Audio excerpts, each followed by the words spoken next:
Grande amico dell'ex questore Auriemma, napoletano come lui, il prefetto Dario Caputo, trasferito a Varese, lascia ad Agrigento un buon ricordo per i suoi modi gentili e la massima disponibilità.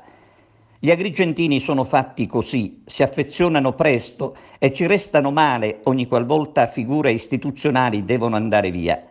Il prefetto è un servitore dello Stato, il cui compito è appunto quello di dimostrare che lo Stato c'è a seconda dei problemi che si presentano in un territorio. E nel territorio di Agrigento i problemi di tutti i tipi abbondano.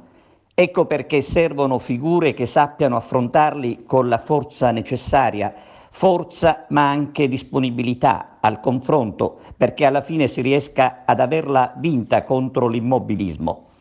Il dottor Caputo ha cercato di mettere al servizio degli agrigentini tutta la sua esperienza e umanità.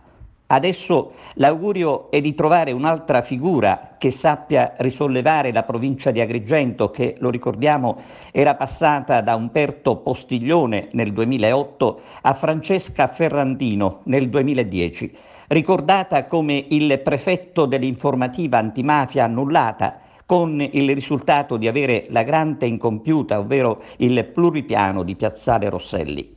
Intanto il Ministero dell'Interno ha deciso di sostituire Caputo con una donna siciliana, un prefetto che si è distinto già in altre prefetture del sud, e questo ci conforta e ci fa credere che anche ad Agrigento darà la giusta spinta per arrivare a concludere, ad esempio, i lavori che riguardano il ponte Petrusa e tanto altro in sospeso.